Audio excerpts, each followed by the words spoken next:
Welcome. Today we're in for a real treat. I've got my friend and mentor, Randy Preiser, on the podcast with us today. Randy, for those of you who don't know him, is a well-known corporate consultant and coach. He's worked with some of the biggest Fortune 500 companies on the planet. He's worked with government organizations.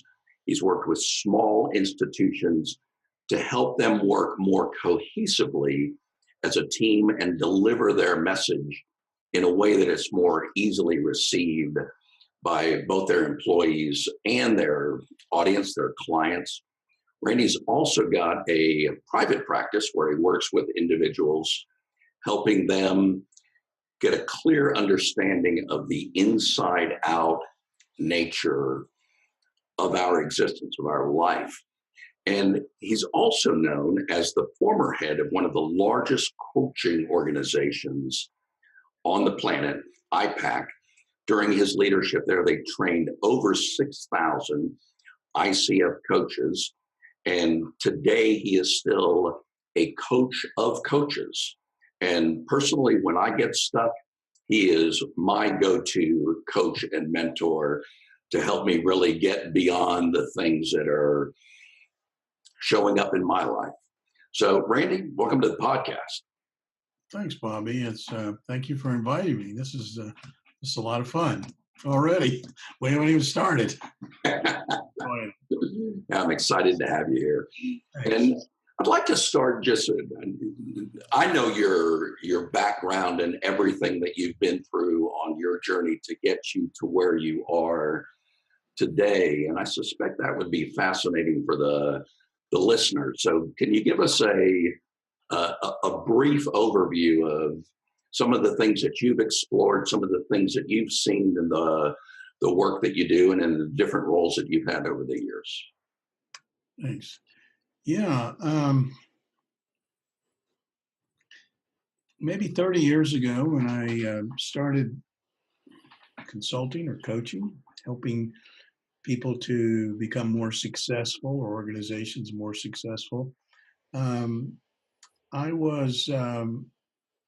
learned a lot from just being in business. I was always in business for myself since I was a kid, and I learned different ways of succeeding. My parents both were entrepreneurs, and the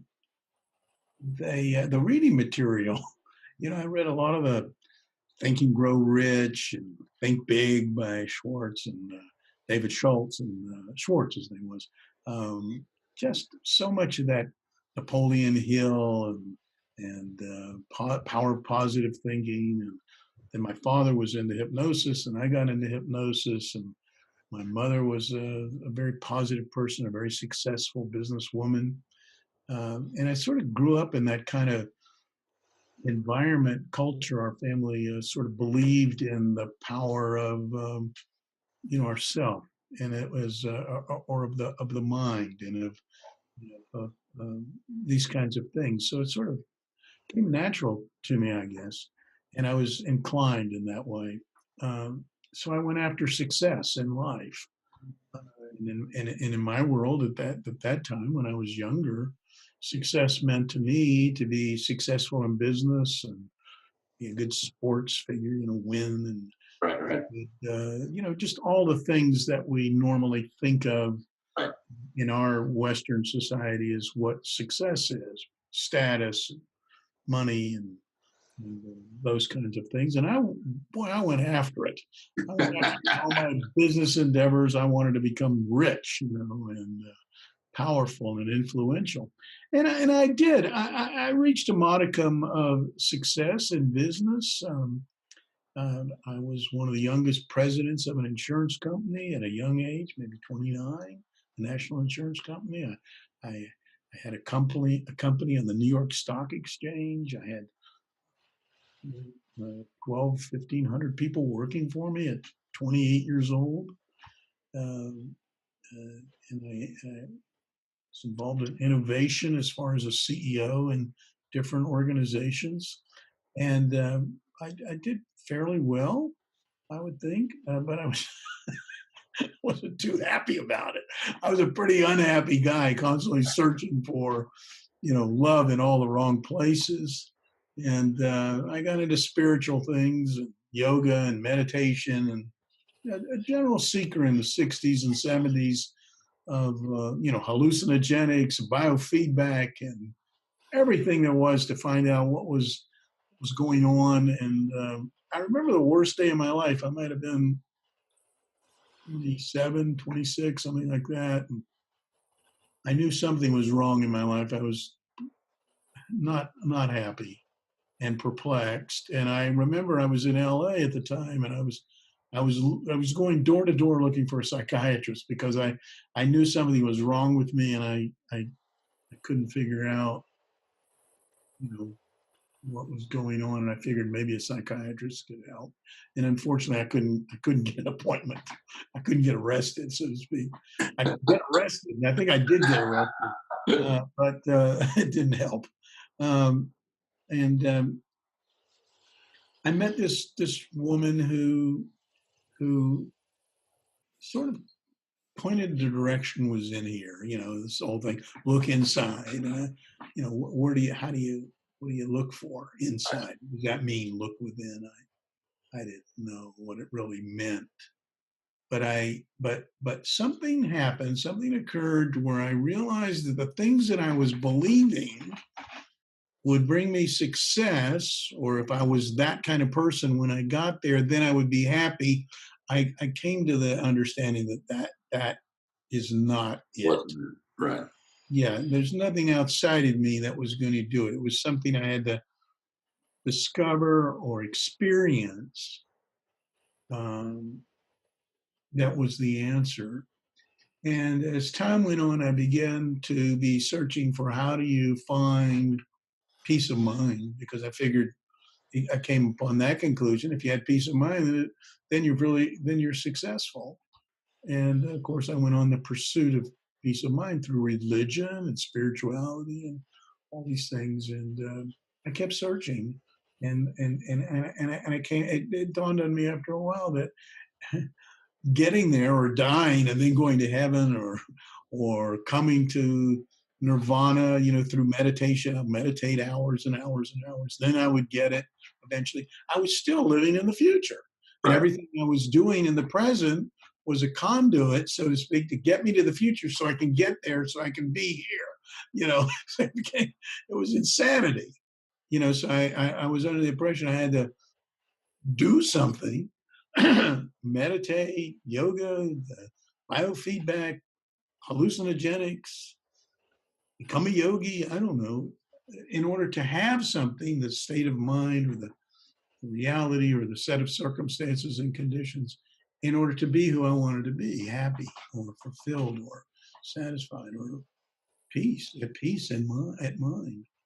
And so I had to do, have, be. Right.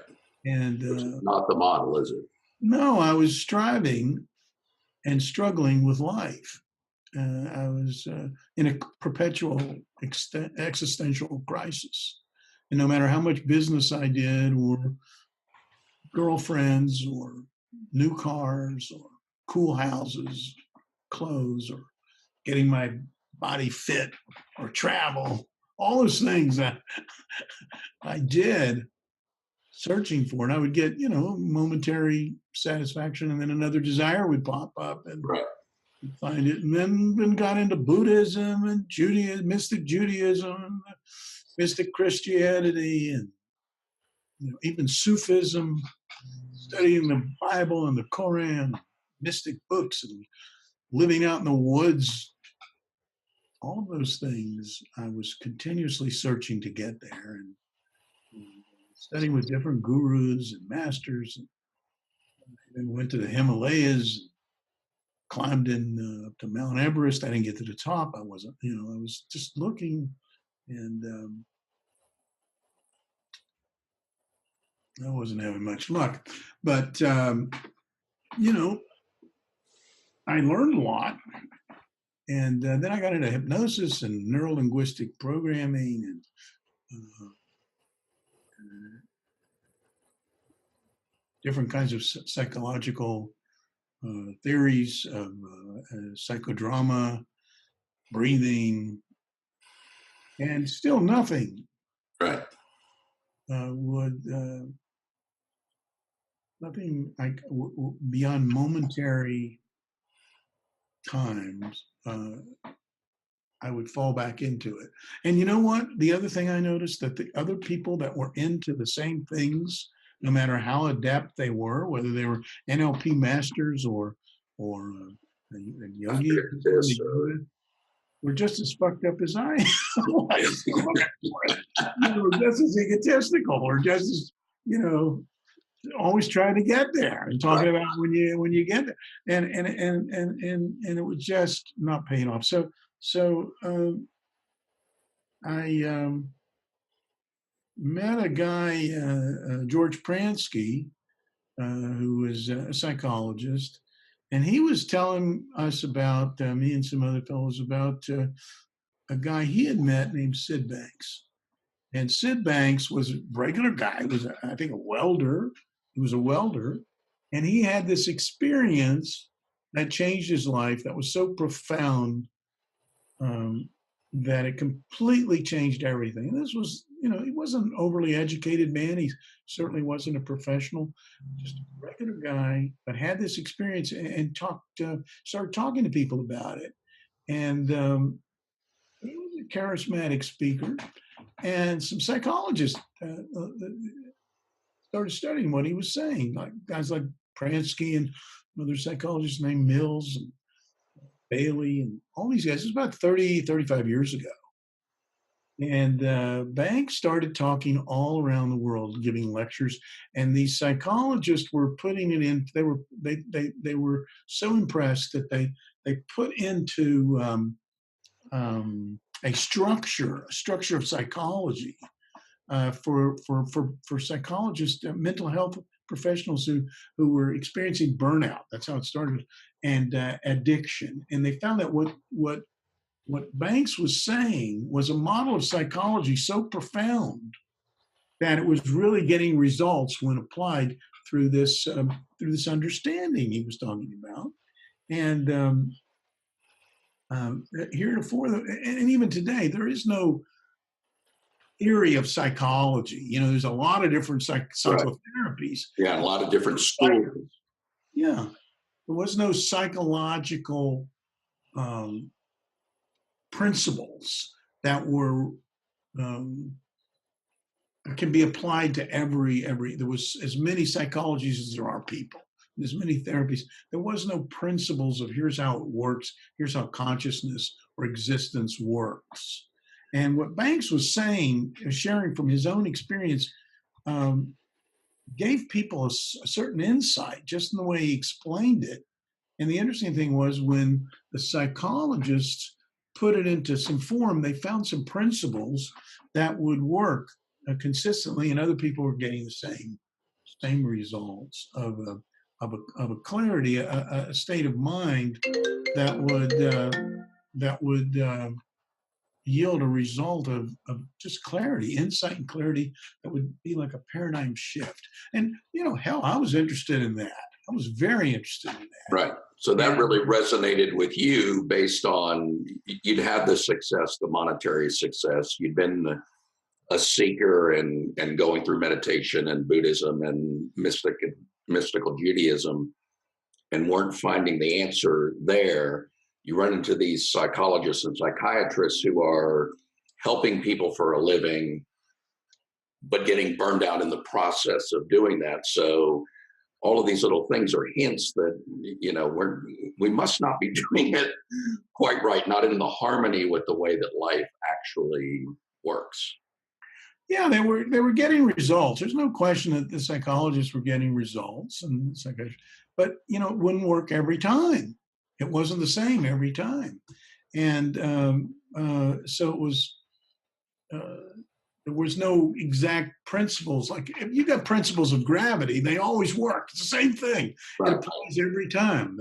The principles of the theories of thermodynamics or quantum physics works every single time.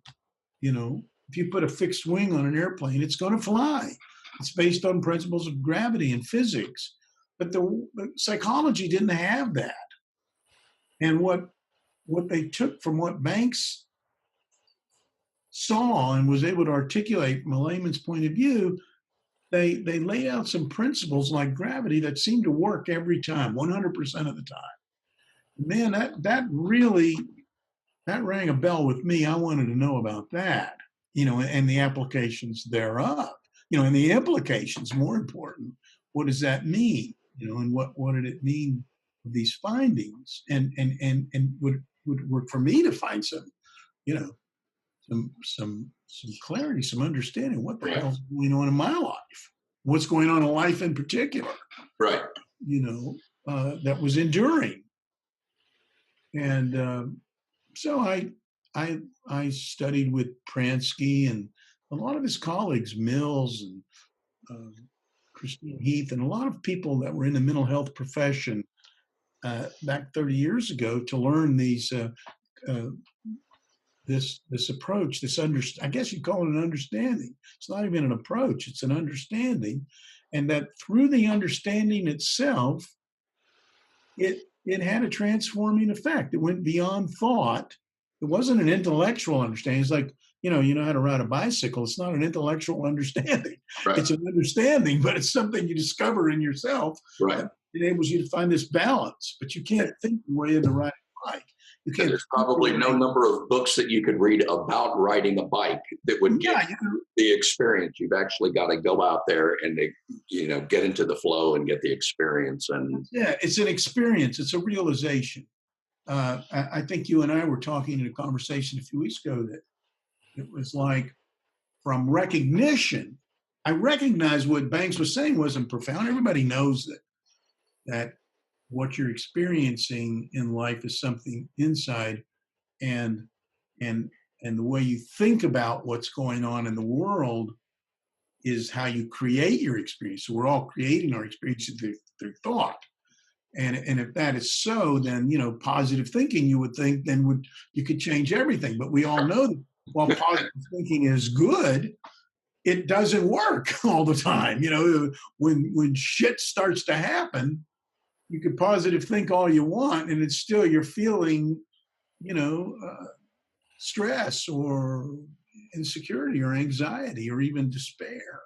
So positive thinking seems like it works, but it doesn't. But there's something about the way you look at things that when things are going well, you're thinking positive. You're thinking positive. So Smith's understanding was, well, our natural being is you're going to have positive thinking, but you're sort of in sync with the world, and that really hit me. But the thing is, how do you get there? right. Some say you got to meditate. Some you got to have positive thinking. You got to go, rational emotive therapy will do it. Whatever, biofeedback. I tried all those, and many people have, and sometimes it works, and sometimes it doesn't. When it's something enduring, And something just popped up to me as you said that. That when we're grounded and when we're in the flow of life, we are naturally positive thinkers. So people have looked at that and said, well, that must be one of the key ingredients.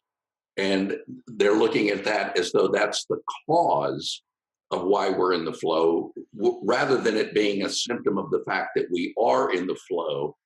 And all of these techniques, meditation and biofeedback and positive thinking and affirmations, are an attempt to reverse engineer and back into a natural process. And really what the realization is that that's an effect. If we are at the cause, if we are centered and if we are in the flow, then that's going to be a natural thing that's going to spring out of that. Well, Bobby, another way of saying that is the definition of superstition.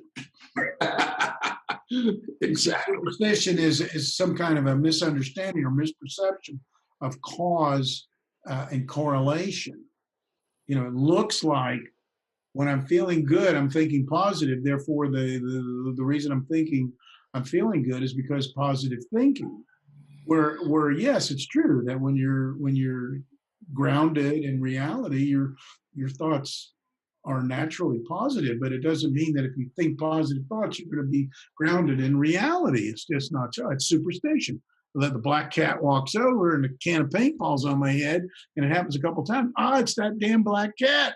Right, That's right. me to, so if I stay away from black cats, and we'll get that's superstition, and the superstitious thinking, or what I call, and my colleagues in this inside out paradigm that I'm pointing to, is that your experience of life is not coming from something outside of you, some conditions or circumstances outside of you, although it looks that way. So we point to it's that's causing my experience. So if I do more of this, if it's a good experience, I'll feel good all the time. Or if I do less of that, I won't feel bad. And in some cases, it's true, but it's not necessarily the causative action agent that creates your experience. In other words, the feeling that you're having in your life. So that whole superstitious thinking or contaminated thinking is the basis of what Sid Banks and these founding psychologists and others now. There's thousands of practitioners now and people of all walks of life that are looking at this inside out paradigm. It's the leading edge of understanding and psychological health, is knowing that you're creating your experience through thought.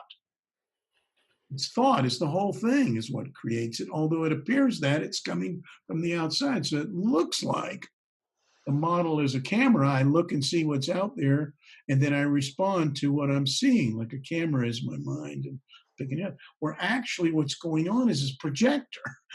You're looking out there and projecting your thought onto reality, and then experiencing you're experiencing, what your Right. thought is telling you, and there's creating your experience of life, and then you're interacting and behaving based on what you're seeing. Now the problem with that is if you're projecting out and you're projecting through a filter, let's say, of insecurity or some bias, then it looks like what's out there is causing your experience, and then you try to solve your problem by moving things in the outside. Your behavior is not congruent with reality. It might be close, but then things start to get really messed up, and you start wrestling and you're entangled with life. But also, the person like myself is seeking outside the conditions and circumstances and people that will create my inner experience. Right. You see, so Right. I'm struggling with life to move things around so it'll conform with what I think is right, or what doesn't make me afraid, thinking that that's what it is out there. Right. And then I'm constantly in effect. I'm a victim. I'm a Right. victim of circumstances and situations and thought, not realizing that it's my own thought that's creating my experience. And it's living in like the dark ages, like superstition. No matter how many things I would do, make money or meditate or whatever. And I'm not saying any of those things are bad. Making money is good. Money is okay. I mean, it's nice to have some dough. Yeah, yeah. And meditation, being in a state of meditation, is wonderful. You're sort of, calm and connected with everything. But those actions unto themselves is not going to bring you the thing. It's you that's already naturally, if you just leave yourself alone, you come to balance, you naturally are experiencing um, a sense of well-being. Yeah. Not only that, you're seeing clearly what's present, and your behavior is most effective towards bringing about the most desirable results for all concerned. And Right. that's the basis of my coaching. And Yeah. I think that's the reason when I changed to that understanding, when I had that insight, everything changed. And as a result, I've experienced this successful practice, whether it be corporate or working with the individuals, which I sort of enjoying. I'm emphasizing that more now. People with existential things, existential meaning their existence in this world, and how do you make decisions, or how do you make life given your existence, and how do you experience That more something fully. that's valid, that works for you. And this inside out is the key to that. If you're Yeah. trying to find it outside of yourself, you'll never No, 100% of the time you're going to be seeing an illusion of some sort. Right. You're caught up in your thinking. But once you can understand that, you can get past thought. Not to say that thought is bad. Thought is good. Thought serves us. We're creative. We think up all kinds of things, but we're thinking all the time. And if you're in a place of, let's say, despair or angst, you're up in the future somewhere, or somewhere in the past. You're despairing. Right. And those are the goggles now. From that state of angst, you've got angst colored goggles on. So everything looks like Looks that. that way, right? It looks like everything is turning to shit, or you don't know what you need to know in order for it to be good. And when you get there, then it'll be good. So you're chasing after something you've fabricated in the future. So you're after the future thing so you can feel good, not knowing that you're already good, but you don't think that you are. Right. So it's caught up in your thinking. You see, so it's the misunderstanding of the function of thought and the source of where your experience is coming from. But what happens is when you come to that understanding, and I'm not talking about intellectually, that's the recognition. But when you Right. come to the realization, from recognition to realization, that's the difference between knowing, intellectually how to ride the bike and actually getting on the bike and finding the balance and really doing it. That's the realization. Recognition is you can ride a bike. You can do that. But when you get on it, just knowing that enough isn't going to make you ride. Right. The realization of that is discovering that inner balance, and then you can ride, and it keeps getting better and better and better. Yeah. See? And this is the same thing with this understanding. The recognition is, yeah, I get it. I understand how it works. But The realization is where we get the phrase that you never forget how to ride a bike, because right. it's embodied, and it's almost like it's become a part of who we are. I like let me just share an analogy that I like about what you're talking about, of the commuter. Somebody who commutes the same road to work every day in the same traffic, leads pretty much at the same time, and has that same experience. One day, maybe going to work and be on the verge of road rage, ready to pull the handgun out of the glove compartment and shoot the tire out of the guy that cut him off. A week later, or even the next day, could be experiencing the same commute at the same time, in the same traffic, on the same road, in the same car, but just be in a really comfortable, yummy space, listening to music, lost in thought, listening to a book on tape, and be completely unaware of the traffic and driving and in the moment and heading off to work or wherever it is that they're going, but just feeling this deep level of comfort and relaxation and really enjoying life to the fullest. And the only thing that's changed from one day to the next is what's going on inside of us. Well, that's right. That's profound. It's the state of mind which affects your reality and your performance. The results you're going to get in your life. Because again, it's nice to bring about things and to have things, and I'm certainly not saying that. I'm not saying to become a Zen monk or renunciate ascetic. Sure, you want success. The companies that hire me and the people that retain me want success. They want to bring about some result that's desirable. The question is what do they really want? And getting clear on that, and then what's the most effective way, to empower a person to be able to create the circumstances and situations that they wish, aesthetically and otherwise. So, state of mind is the element that truly affects the performance. There was a study done not too long ago by researchers from Harvard University. In fact, this was written up in Harvard Business Review, which is the gold standard of, let's say, management and productivity and so forth. And they found that different of leaders who were highly productive, Fortune 500 and military, the best of the best scientists, they found that those were highly productive uh, and successful in all ways. They identified three basic states that they all they studied 740 leaders in this study that they all had, and it was calm, happy, and energized. CHE, calm, happy, energized. They found that 91% of these guys said said this is what it was when they're highly productive and bringing about these tremendous, world level, global results. And they were sort of in a sense of well-being. And then when they were feeling happy, energized, or calm, happy, and energized, this is what was going on. And also, when at the other end of the spectrum, the leaders admitted that they spent a considerable time of highly effective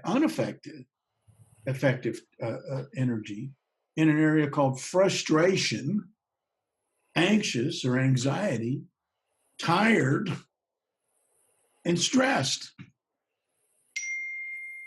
or FATS, which is interesting. Yeah. Frustration, anxious, tired, and stressed. You see, and that was on the other end. So state of mind really has an effect. And when we struggle with frustration, anxiety, and stress, we're being hijacked by contaminated thoughts. You see, and we're thinking it's coming from the source that we're thinking about. So we're sort of impeding our ability to tune into some of our natural competencies, capacities that we already have that are impeded by this contaminated thinking. And we certainly aren't experiencing the chi states or the calm, happy, and energized. And so this formula, which my colleague Jamie Smart came up with, also a student of Sid Banks, and he calls it the clarity formula, which is clarity. In other words, clarity of mind, you're incongruent with reality. You're seeing what's really going on, and your behavior is much more in alignment with reality. So the results are of a very high level. And clarity equals the capacities, the natural capacities that we all have, minus this contaminated thought or this superstitious thought. What are the capacities that he's talking about and that we're talking about, that we all naturally have, that wire us and align us for success? We've all got it naturally. Things like the natural ability we all have to be present.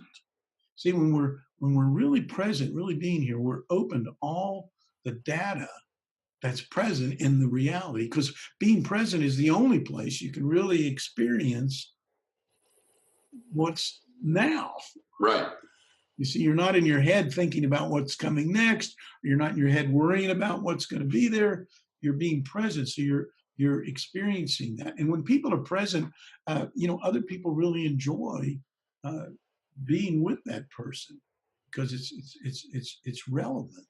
Another capacity we have is the capacity to be authentic, because when we're authentically ourselves, we're calm, we're confident, we're responsive, and we're certainly again more open to creativity. And creativity is another capacity we have.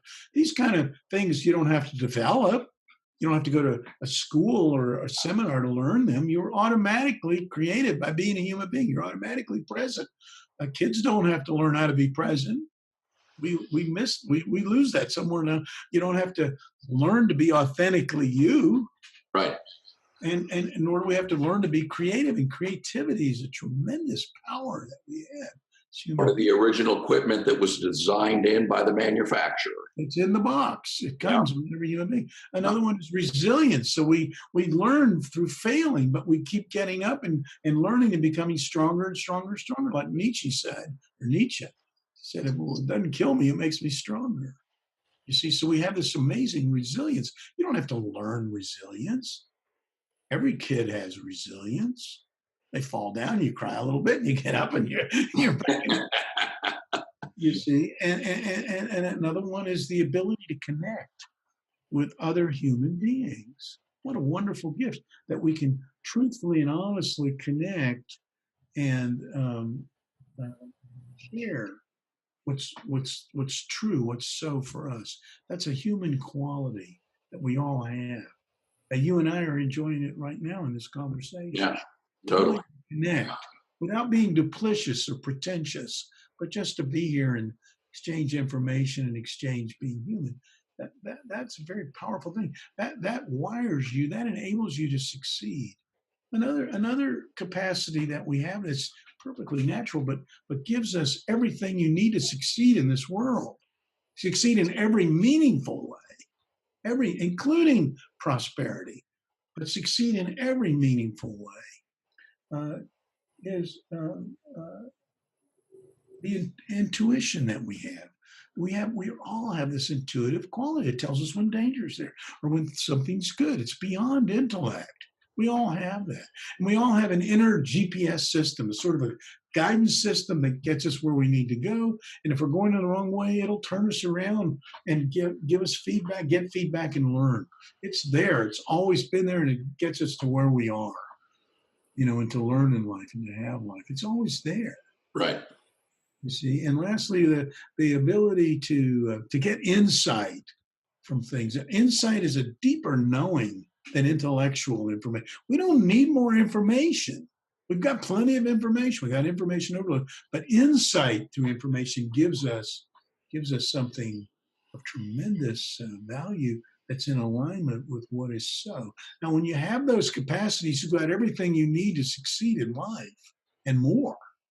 And succeed and have a deeply satisfied and rich, deep understanding and fulfilling experience in life, unless your capacities are being impeded by Right. contaminated thinking your experience is coming from Somewhere else. you're thinking about something, you're thinking the feelings coming from somewhere else, some other source, and then you lose that and you lose clarity. Then you're out there in what some call la la land. Right. You're Lost in thinking the that's what's illusion. causing it, right? And then you're struggling with life, you see, and then you're lost, going from one thing to another. And that's when an existential crisis, whether it be for an individual or an existential crisis for an organization, we're flailing, thinking that the experience is coming from out there, and we're looking in all the wrong places for the solutions. And you know what?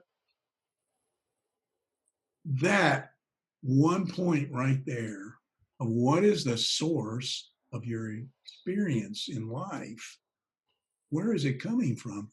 Understanding that makes all the difference in a life that has meaning and purpose, and also a life that you get results that are congruent or in alignment with the highest ideals and values, and Right. which ecologically are sound for yourself and for everyone in the environment, on the planet, on the universe, Yeah. because that it's all one thing here. But if we're caught up in the thinking and having that misperception, then we create all hell breaks loose, and that's what we've got going right now. You see, and we're struggling because while we've evolved plenty as human beings with intellect on Earth so far, we intellectually we've done amazing things, and we do amazing things. We can go to the moon. We can do brain surgery. We can smash atoms. We have tremendous understanding. But as far as our understanding of what's creating our reality and our emotional well-being, we haven't learned too much yet. Yeah. We're just But beginning to get the understanding of what is the source of our reality and how do we get more in alignment with reality. We're just beginning to come to that understanding and the implications of this in a very real way. powerful and profound. And I just want to share something because as you're going through all of that, it flashed me back to a conversation that we had where I'd gotten stuck, and my mind, as many people's minds do, just started overthinking. And it's kind of like my mind sped up. I called you. You patiently listened to me tell my story. And then once I kind of ran out of gas a little bit, you just brought me back to say, okay, I've heard this story and you told me a good story. Do you think any of that's what's really going on? And we've been doing this often enough that then becomes a trigger, like, oh yeah, okay. I got lost in the illusion again. And it was a really, really short call, but just it calmed down for me this mental internal tornado that I had going. And we're both from Florida, so it was kind of like I had a moment where I was suddenly in the eye of the storm, where everything was calm and everything was set. And I'm like, okay, I got it now. We hung up the phone. And I think it was about 15 minutes, maybe even less than that. It might have been 5 minutes, where I texted you and I said, I got it. And, I kind of explained what my overcome thing. And your text back was, what you got was fresh thinking. And it was, I was so stuck in this mental storm that I had the static going on. I couldn't hear myself think. And it was just, the pattern interrupt, the reset, the re-understanding of, hey, this isn't the way the mind works. You're kind of lost in the illusion here. And then, getting that clarity, getting rid of the superstitious thinking, getting rid of the mental storm. And I mean, that's something that you do for me all the time. You're one of my two go-to people when I get stuck that I go to. And you do that with corporations and you do that with leaders. So talk a little bit more. You touched on it about like why that's so important in leadership and where the leaders can get lost. And the individuals too, just sort of what you're seeing from the point of view of somebody who's not only teaching this, but teaching other coaches to do this type of work. Yeah, that's a good one, Bobby. It's I want to make it really clear. It's nothing the coach does. There's Right. no complicated protocols or when this happens, you do this, and there's no standard operating procedures, and there's no whole bunch of complexity to understand in this kind of coaching. It's the knowledge that each one of us has naturally innate capacities for living a very healthy, mentally healthy, and robust life, all of us. And that if you just leave it the hell alone, but but what happens is we keep we get caught in thought, and then we keep adding logs on that fire and making it bigger and bigger and bigger because we have this amazing creative ability. See, and it wouldn't be creative if it had any limitations on it. So you can start thinking up all kinds of wild things, but it's thought nonetheless. You see, so what's happening is you're living in the feeling of your thinking as it's being formed moment to moment. And if you're thinking that it's real, then you're adding more to it because we're creative. And then you're creating these things that you believe are real. And all it is thought. So what you want to know is what is the source of this experience that I'm having? Because if you're having thoughts that are, let's say, frightening or anxious type of thoughts, then you're going to be thinking that the anxiousness or the anxiety is coming from what you're thinking about. So then you're trying to solve that. And it's not coming from what you're thinking about. It's coming from the fact that you're thinking, you see, and you're feeling, your experience is feeling that thought in the moment. You see, and then you get into that and it becomes so vivid and so real that you're into this creation, this movie that you've created, whether it be valid or not, you see. So what all it's telling you, your experience is telling you that you're thinking, you're feeling the thought, and if you're having an anxious thought or a despairing thought, you're coming from, you're seeing it through an insecure filter. and it embellishes it. But if you're totally in that feeling of depressed thinking and you're adding to it, trying to solve it, ruminating on it, then you can't see the way out because that's all you're seeing. So you're cut off from those capacities, being present, knowing who you really are authentically. You see, because naturally you're you're a person of uh, of a self-correcting system psychologically that has a sense of well-being naturally. So what a good coach does, an inside-out coach does, it's not a lot of analysis. It's no analysis. There's no preconceived word. There's no kind of mumbo jumbo. There's no hypnosis, and there's no misdirection or reframing the situation, because that's all perpetuating the idea that your experience is coming from outside of you. No, what the coach does is point you in the direction. Where is the source of your experience coming from? Right. And here's something, everybody wants to know. Most people would not want to know then, well, how do I stop thinking thought that's undesirable or unnecessary or uncomfortable?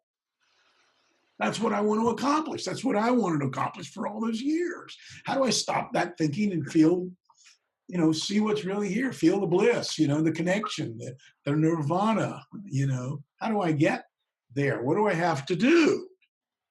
And anything I tried, it doesn't happen. But that's what we want, is to overcome that thinking, even when we understand it's not coming from out there. And most people would like to have more intelligent thought, or feel more wise, or feel more peace, have more peaceful experience. That's what we want.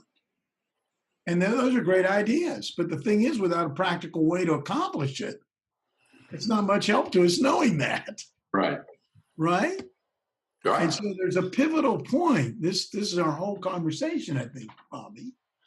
There's a pivotal point in understanding thought that appears to be, relatively unimportant, but turns out to be profoundly important. And that is that we have this misperception that thought and feeling of thought, the feeling of thought and thought, because every thought has the feeling, it can be separated.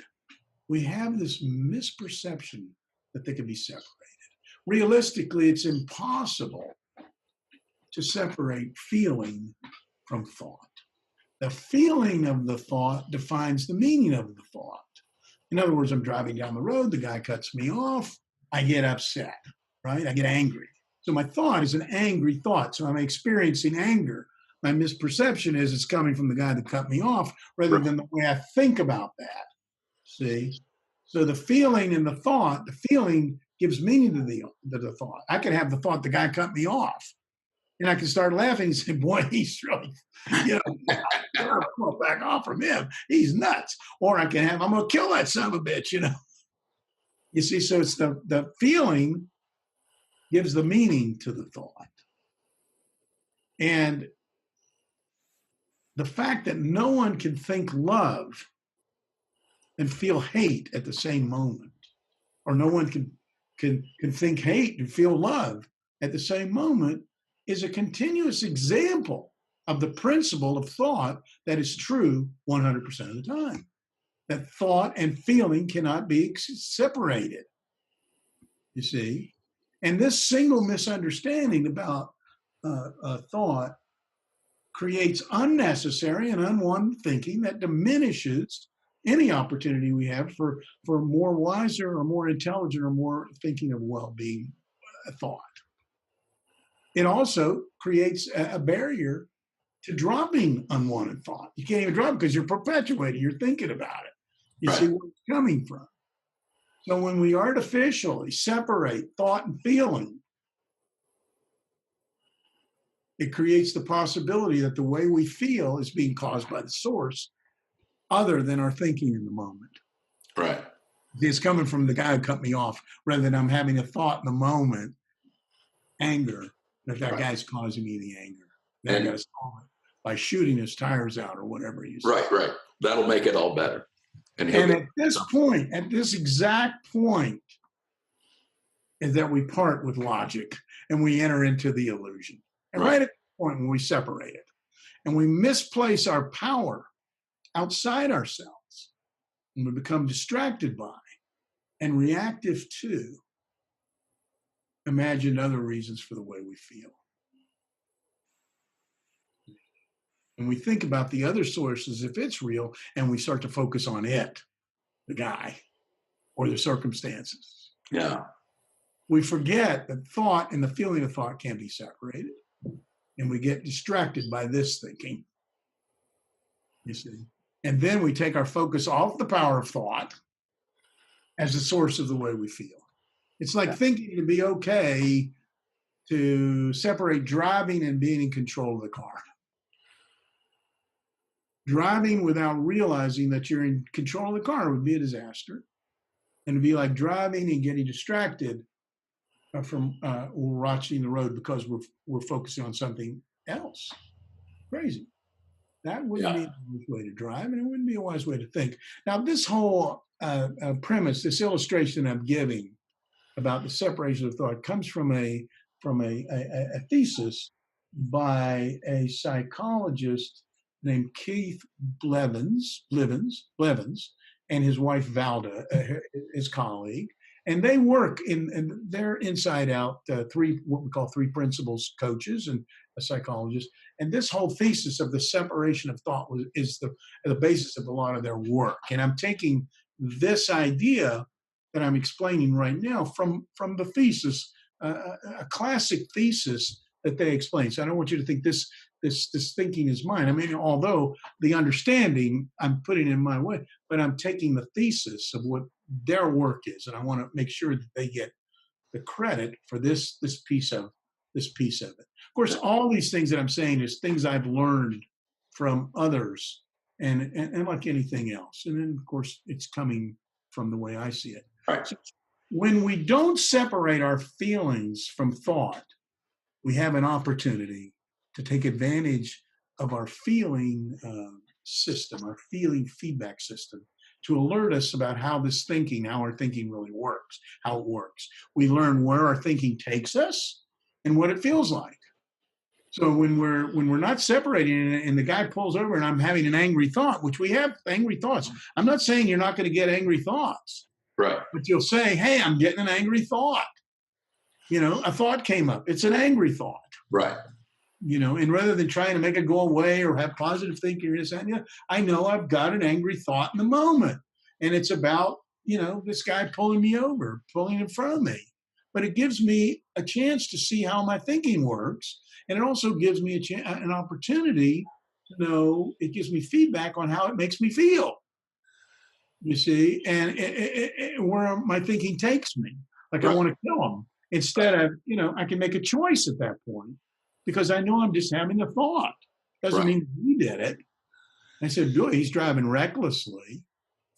But I'm saying, boy, I'm getting pissed about that. Right. Versus I've lost it and I'm in that feeling and thinking it's coming from him. Right. That's a big distinction. And there's a lot of implication to that. So we can intelligently embrace some. See, when you're at that point, Bobby, you can intelligently embrace some thinking and drop other thinking. Right. You can go with things. But when you're in it and you start ruminating, you can't drop anything. You're in it and it starts growing and you're feeling it and it looks like it's coming from the outside source. Okay, I think I get that. Let me just kind of tell you what my understanding is and see if I've got it or if I've missed it a little bit. That when we separate the thought and the feeling and think that they're independent of one another, the conclusion that our mind will often jump to is the cause of the way that we're feeling is something that's going on out there, rather than recognizing and realizing that it's actually something going on in here. So it seems like in that story that I relate of, our brief laser coaching call, that's what you did for me. And I do it for myself all the time, but sometimes I get stuck and it's helpful to be able to call out to you But it just seems like for anybody, anywhere, the moment that we begin to feel as though the reason that we're experiencing what we're experiencing on the inside is because of something that's happened on the outside, that can be a clue to us that we're getting sucked into the illusion, sucked into the superstitious thinking. And it's a good opportunity to pause and reset and remember and realize what is the source of that experience, and it is coming from inside of us. Well, let me amend that just a little bit. Yes, Right? and let me add a little more to Yeah, that. please do. You don't have to think I have to pause. You naturally will. You see, you just know, hey. Yeah, yeah, You see, you don't have to think there's a technique, I need to pause and do this. You just naturally will. And I also wouldn't say you don't, I'm not trying to make you stop the thinking, or that let's say the anxious thinking you're having, I'm not trying to make that go away or do anything with it. I'm just trying to point to you, say, where is that coming from? And for you to come to the realization, or the person, or even myself, come to realization, it's thought. I'm experiencing a thought, an anxious thought in the moment. I'm not trying to make the thought go away, I'm just trying to right, understand right. where it's coming from, because there's value in that. You see, so I'm not trying to make you feel better. I'm just trying to get you to understand what's going on in your life. You see, you're going to use that, whatever is in that thought, however you use it, but you're going to know what it is. It's a thought, it's a feeling, and there's things in there you want to take that are important. Right. And things in there you might want to drop. Like, I don't want to choke the life out of that guy, even though I'm thinking about it. But you just naturally know that when you know it's happening and what it is, there's not much you have to do. You just do it out of common sense. See, and when you're looking at it that way, saying, well, I'm having a really anxious thought right now, and a lot going on. When you're done with it, it sort of evaporates, but you don't have to try to push it out or think about something else. Right. It will just naturally go when it goes, but you're going to get something out of it. So it's not about trying to replace things or do anything. It's just noticing what it is enough, because you have common sense and wisdom to know what to do with it when you're awake. You see, so just knowing, hey, I am having a thought right now, and it's really despair. I'm feeling really down about the fact that I don't know, where my next dollar is going to come from. You see, and I'm having, I'm feeling despair, and just knowing that about not knowing what the future is, just knowing that can give an insight of what to keep and what to let go of. Well, it'll just come. So you don't have to do any self-talk or anything else. It'll come, whatever comes, comes. But the knowing that that's coming from me, it's not coming from the fact that I don't know where the next dollar's coming from. That's the circumstance. Right. The fact is, you might not know. But the feeling that you're having around it, and the limitations of the fear you might be having around it, might not serve you at all. You see, you might say, okay, don't know where it's going to come from, but do I need to know right this minute? And if I just be open, perhaps I'll see something that's in there, or something's going to turn out, in that regard. I'll keep looking, but you'll be in a much better frame of mind, rather than a person who's filled with panic and anxiety, to solve your problem in the most possible way, because you have these capacities of creativity, connection, etc., insight, inner guidance, intuition, resilience, all of these things working for you, that you can end up in a better position. Who knows? You see, but you'll be much better off this way. You see, by knowing just where it is. But do you have to do anything? No. Do you have to try to make it go away? No. It's present. So when we naturally, logically are able to drop unnecessary thought, then we have more space in our minds for the newness of insight and wisdom, fresh thought, which is what you need in the situation, because you don't see the way out or what to do next. So you need some fresh thinking around it, rather than just turning it over and over and over in your mind. Right. You see, that is profound. You see, it is. So it doesn't appear that understanding this basic, simple reality that I'm talking about, this principle about the separable nature of thought and feeling that Blevins was pointing out, Keith and his wife Belda,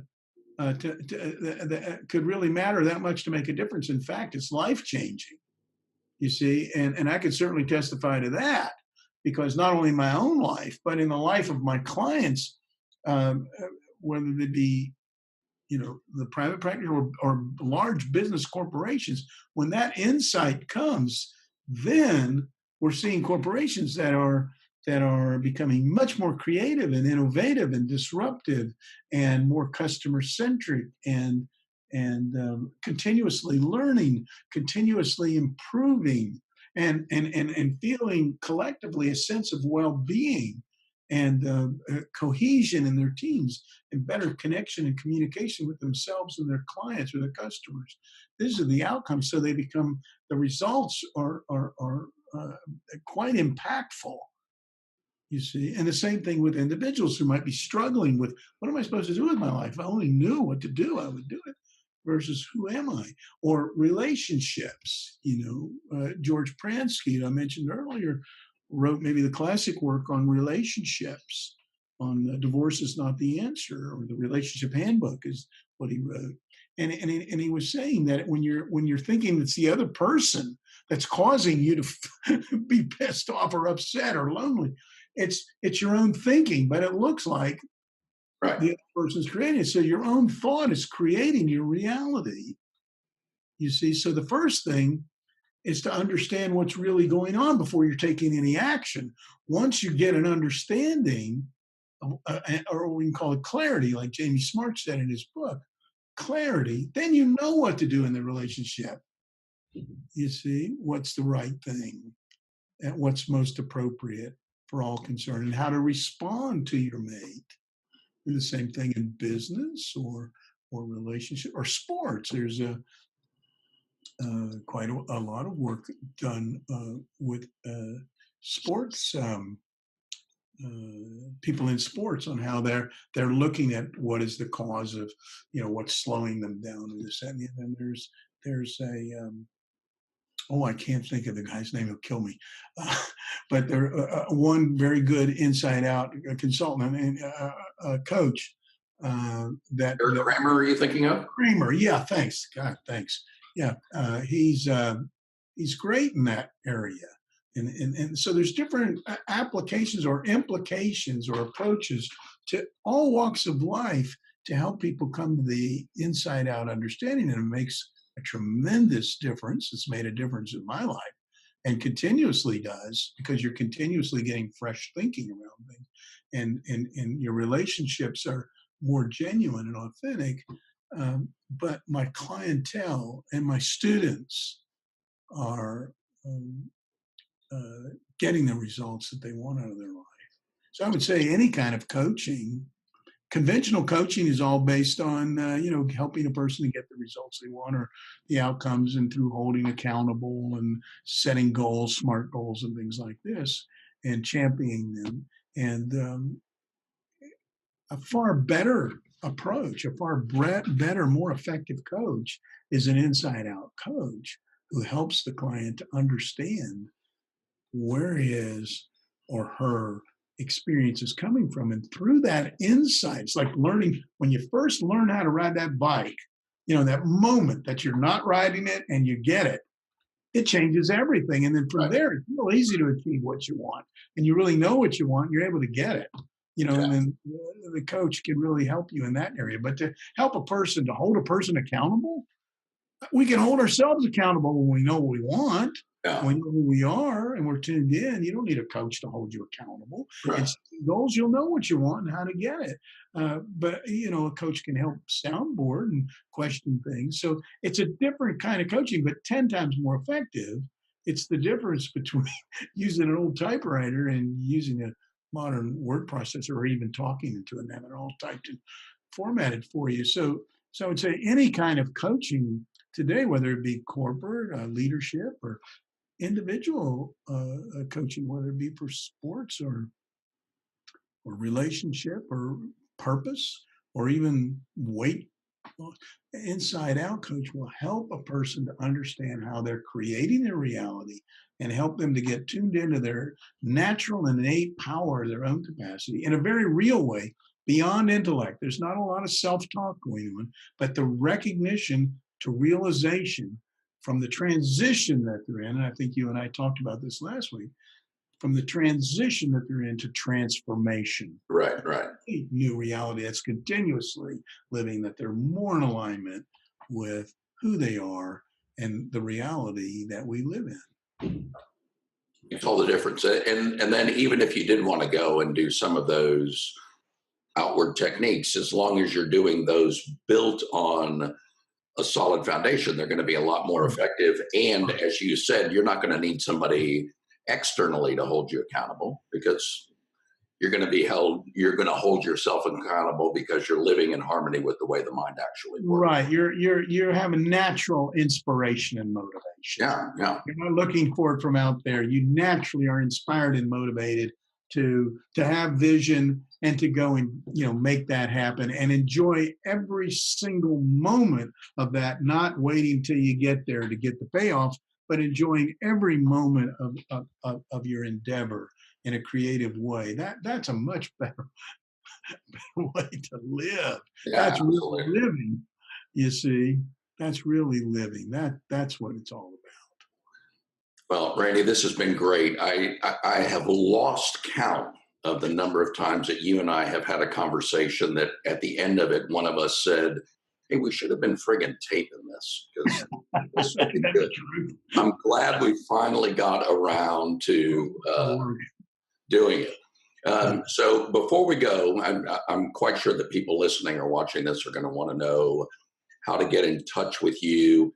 You do work both with corporations, organizations, government agencies, in professional development, and you work with individuals working through things and getting this understanding on their own. So how would people get a hold of you for both of those avenues if they have a desire to do that? Okay, thanks. And I appreciate that opportunity. And I also invite anyone who's listening to this or watching this to get in touch with me. If you're interested in this kind of understanding, my corporate or organization development site, I encourage you to take a look, is Preiser Consultants. That's PREISER Consultants, plural.com. Just go on there and you can see what we do. If you're interested in individual coaching, I can only take on, a few clients. I'm choosy. It doesn't matter about, who you are or what you are. It's more the case. And if I can't take you on, I'll refer you to one of my colleagues, an Inside Out coach. You can go on my site. For that is Randy, Randy, Preiser, Preiser, at Coaches Console. Coaches, plural, COACHES, Console, CONSOLE.com. And maybe you'll put those up, Bobby, on this thing if you can. I will. Yeah, I'll put those at the show notes. And you can get a complimentary session. I'd be glad to talk with you. There's a way you can schedule on the site, or you could just send me an email at Randall at Preiser Consultants, and I'll get back to you. Okay. Yeah. One of the things that I like that you've done, that I've adopted in my own coaching as well, is that all of your relationships begin with a conversation, because I know one of the things that's important to you, as you said, you're busy and you can't take on everybody, and you're more interested in the case. That in doing that, people have a opportunity to find out if there is a connection and really get an understanding, get not just that intellectual recognition, but that internal realization that you are somebody that can help them make the breakthrough that they're looking to make. So, Randy, thanks a lot for your time. I'm glad we finally got around to doing this, and I'm quite sure it won't be the last time that we do it together. So Well, thank you. that would be great. And thank you, Bobby. It's really been a pleasure hanging out and talking about things that we both enjoy, things that really matter.